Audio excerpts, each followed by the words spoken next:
안녕하세요. 대구부동산 스터디입니다. 9월 21일 일일 브리핑 해보도록 하겠습니다. 아파트 가격 더 오래 더 높게. 혹시 오늘 이 문구 들어보셨나요? 더 오래 더 높게. 네, 간밤에 FOMC 그 이야기가 나오면서 금리가 더 오래 더 높게 갈 수가 있다라는 이야기가 나왔습니다. 과연 그 상황에서 아파트 가격이 더 오래 더 높게 지속될 수 있을까요? 마이너스 25%. 네, 고점 대비 마이너스 25% 선까지 지금 반등. 네, 할 만큼 했다. 반등할 만큼 했다. 이렇게 지켜봅니다. 제가 지난번에 가계 대출이나 이런 부분에 대해서 말씀을 드릴 때, 뭐 부동산 스터디 카페 이런 곳에 가보면은 사람들이 대출이 막혀 있는 상황에서 대출 관련된 영업을 하시는 분들이 주담대 괜찮다, 우회할 수 있는 방법이 있다, 사업자 대출 통해서 하면 된다, 이런 내용들이 많이 있었거든요. 사업자 주담대 가계대출 목적으로 유용이 확인되었다. 이거 오래전부터 지속되어 왔거든요. 근데 뭐 자영업자당 뭐 가계부채가 뭐 4억에서 5억이니 뭐 3억에서 4억이니 이런 뉴스들을 접해보실 거예요.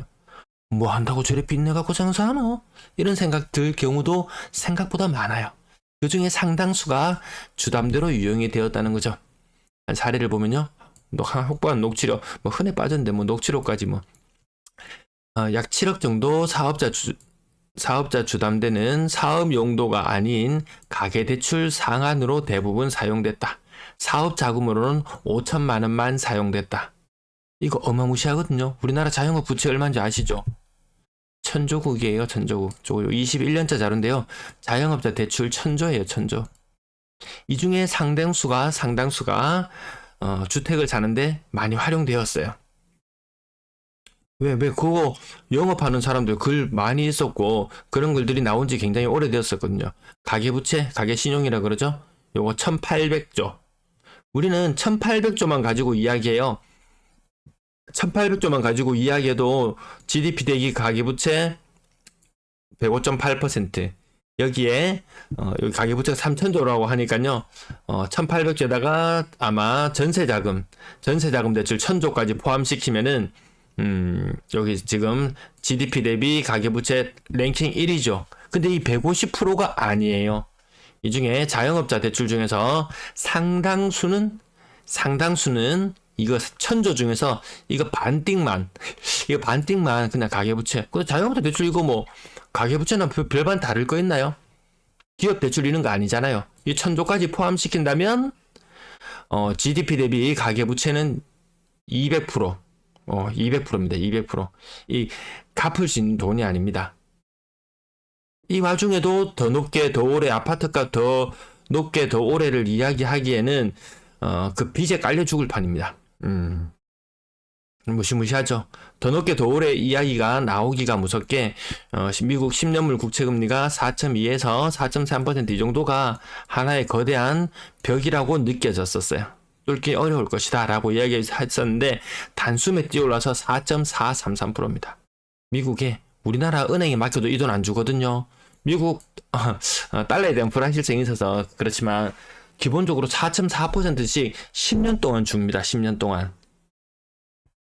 어마무시한 거 아닌가요? 우리나라도 뒤늦게 국채금리 4% 뚫고 올라왔어요. 잠깐 시장 상황을 잠깐 볼게요. 원달러 환율도 1340에서 굉장히 짓눌렀거든요. 그러던 것이 단숨에 1340원까지 튀어 올랐고요. 코스피 코스닥은 오늘 주저앉았고, 나스닥 선물도 힘을 못 쓰고 있고, 자, 기름값은 그나마 조금 위안이 되는 것은 서부 텍사스 중진료 기준으로 90불, 91불까지도 갔던 것이 한 89불 가까이 지금 떨어졌고요. 요거 2, 3% 떨어져 봐야 환율이 다시 올라 버리면은 물가는 여전히 고금리. 고물가. 아까 금리 보셨죠? 고금리. 또 뭐 있나요? 이거 하여튼 안 좋은 건 다 있습니다. 예, 국채금리 한국 10년물 기준으로 4% 돌파했어요. 엄청나게 높아 보이죠? 근데 아직까지 더 올라갈 자리들이 많이 남아있는 걸로 보여집니다. 자, 매도 물량은 지난주 목요일과 비슷한 수준. 전세 물량도 지난주 목요일, 월세 물량도 지난주 목요일과 비슷한 수준이었습니다. 아파트 거래량 96건. 얘들의 더위를 먹었는지 한 번씩 오류가 오전에 날 때가 있죠. 자, 지금 이 상태 똑같습니다. 데칼코마니처럼 6월의 거래량과 지금 8월의 거래량 거의 같이 놀고 있습니다. 이 상태로 가면은 2200건도 안 되고 2100건도 안 될 것 같아요. 하지만 약속에 9월이 있다. 약속에 9월이 있다. 그 이후로는 장담 못 한다. 그 이후로는 뭐 다 경고했어요. 하는 종재, IMF, 미국 연준 의장 파월, 뭐 하여튼 전문가라. 이 사람들이 전문가입니까? 날마다 나와서 집 사라 하고 이 펌프질하는 사람이 전문가입니까? 저는 이 사람들이 더 전문가 같거든요. 자, 건당 거래 대금 잠깐 보시고요. 거래량 자, 요 정도. 자, 6억 이상 나중에 이제 점점 재밌어질 겁니다. 자, 누군가는 기회라고 또 고가 아파트를 뛰어들겠죠. 자, 가격 한번 볼게요. 수성 SK 리더십 요거 2018년 그 무렵에 한 뭐 13억 요 정도 했던 게 한 60% 정도 올랐으면은 뭐 부산 기준으로 보면은 우리 기준으로 봤을 때는 대단해요라고 이야기하겠지만 부산 기준으로 봤을 때는 그 아주 좋은 급지 중에서 좀 떨어지는 곳, 그 정도 상승률이에요. 대구가 좀 손해봤다고 해야 되나? 네, 그런 느낌도 있습니다. 센트럴 프루지오 거래가 한 3건 정도 보이는데요. 9억 5천에서 8억 6천까지. 월드마크 웨스트엔드 지금 고점 대비 75%니까 25% 하락했죠. 이만큼 왔으면 이제 반등할 만큼 했다. 저는 그렇게 판단을 내리고 있습니다. 남산 롯데 9억 5천까지도 갔었죠. 갔었죠. 그 옆에들. 자, 월성이 이 편한 세상 고점 대비 17%. 진도 너무 빼는 것 같죠? 얘네 뭐 너무 빼는 것 같습니다. 야, 옥석은 가려졌다. 이 동네 나름대로 좀 검증 받았다. 그렇게 생각할 수 있어요. 근데 너무 뺐다. 이 정도면 진도 너무 뺐다. 이런 느낌도 살짝 들고요. 신축 6억 중반짜리도 보이고 뭐 50평대, 60평대 가야 평당 1000만원 수준. 이런 건 보면 또 90%지만 이 90%가 90%가 아니죠. 거기에 호가들을 조금 떠올려 보면 되겠고요. 월배 3정 저는 월성 3정이 더 괜찮을까 생각했더니 막 인근에 얼마 전에 한번 가봤거든요. 한번 가봤어요. 근데 저 월성 3정은 고속도로 끝자락에 있는 곳에는 뭐 상권 같은 것도 제대로 보이지도 않고 아파트 단지가 워낙 크다 보니까 한참을 걸어가야 메인 상권가 이런 게 다다를 정도로 그 정도 느낌이 들긴 하던데 아무튼 월배 3정 앞에 갔을 때 상가들은 제법 다 들어차 있었고 바로 옆에 있는 아이파크나 이런 것들하고 함께 공유할 수 있는 것들은 좀 있어 보였다. 근데 6억 2천? 이 분양권 한 8억 8천까지 갔었나요? 네, 그런 기준으로 본다 치면은 한 6억 넘었으면 대단해요. 또 한번 해줘야 되나요? 예. 수성 여성 6억 넘어서 대단하고 나머지 가격들도 23%, 30% 이상 아직도 빠지는 곳들 충분히 있습니다. 근데 요것들은 탑층이나 특수한 것들 워낙 말 많이 해서 더 이상 입대기도 싫을 정도. 저층 기준으로는 조금 더 빠지만 고층 기준으로는 한 25% 정도, 저는 28% 빠졌다고 평균적으로 말씀을 드리고, 한 이 고점 대비 25%까지 반등이 왔으면, 거진 나온 것 같다, 반등은. 그래서, 사는 사람도, 살려고 하는 사람도 제 방송을 볼 것이고, 팔려고 하는 사람도 제 방송을 볼 것이고, 팔려고 하는 입장에서는 지금 평균적으로 28% 정도 빠지고 있는 시장 상황이라면, 난 고점 대비 23% 정도면, 그래도 나는 차익을 남기는 수준이니까 난 정리할래. 그 정도로 어느 정도 욕심 없이 움직여주면은 뭐 어떤 위기가 와도 상관이 없을 것이고 아니면 또 지난번처럼 또다시 이 안 좋은 경제 상황과 맞물려서 정부에서 내놓은 부동산 대책이 부양책이라는 것이 별 힘이 없는 그런 상황으로 나오게 된다면 앞날은 알 수가 없잖아요. 상승할지 하락할지 알 수도 없지만 그 불확실성을 다 안고 가기에도 좀 어려움이 다른 집들도 분명히 있을 거예요. 다 말은 못하지만 자영업자 대출이나 이런 것들 그렇다고 장사가 잘 돼가지고 돈을 바가처럼 막 잘 벌 수 있냐. 3억 4억 대출내서 장사를 한다 손 치더라도 그 이자를 상쇄하고 남을 만큼 그 가계세를 상쇄하고 남을 만큼 과연 돈이 얼마나 남을 것인지 그 부분은 약간 미지수죠.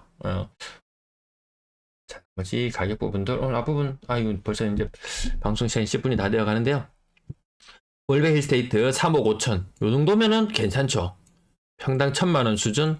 이 동네가 중간에 좀 끼인 동네 같기는 하지만 연식도 꽤 됐습니다. 그러고 보니까 그래도 아무튼 그 권역에서 같이 같이 비비기에는 나쁘지 않은 것 같다. 저는 그 정도 판단 정도 하고, 아마 여기 그래도 조금 더 가까이 뭔가 있었으면 그런 바람을 가지는 사람들의 기대치에는 미치지는 못하는가 봅니다. 가격이 말해주는 거 아니겠습니까? 대구역 서해 스타일즈, 시내가 좋고 원더심이 좋고 그랬던 사람들 할 말 있습니까? 원더심 타령하던 사람들 할 말 있습니까?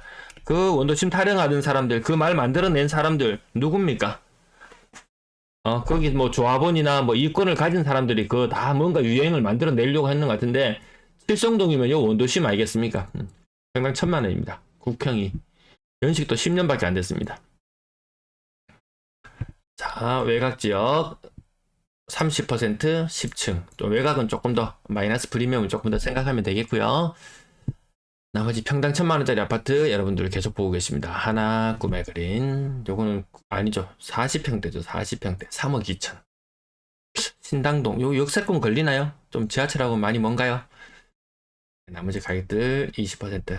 뭐 아랫부분. 네, 오늘 아무튼 거래량 뭐 무난한 수준의 거래량. 지금 6억 이상이 굉장히 눈이 많이 가더라. 분양권 27건 분양권 거래도 계속 양호한 흐름 보여주고요. 한 달 안쪽으로 좀 달라지는 분위기도 느낄 수 있지 않을까 싶습니다. 어제 뭐 전세 이야기 관련해서 제가 조금 하려고 하다가 말았어요. 근데 댓글에 영상 끝까지 잘 들어주시는 모양이에요. 뒷이야기가 무척 궁금하다고 하시는데, 오늘 방송도 벌써 11분이 넘어서 가급적이면 조금 줄일래요. 네. 전세 가격이 올라가 있는 요 여러 가능성에 대해서는 제가 수차례 말씀을 드린 것 같습니다. 자, 뭐 그다지 뭐 전세 시장에 특별한 거 없고요. 월세를 사람들이 조금 더 선호하는구나, 요 정도의 느낌 정도만 안고 가면 될 것 같고요. 그나마 거래량이 조금, 전세 거래량이 조금 뒤늦게 튀어오르는 거 다 아시죠? 네, 뒤늦게 튀어오르는 부분까지 감안하면 작년보다 나은 전세 거래량, 그래도 이 정도 선은 유지해 줘야지 올 가을 겨울에 엄청난 입주 물량이 다 해소될 것 같았는데, 조금 아직까지는 좀 빡빡해 보입니다. 임차인이 약간 더 여유가 있어 보이기도 하네요. 네, 시청 감사합니다.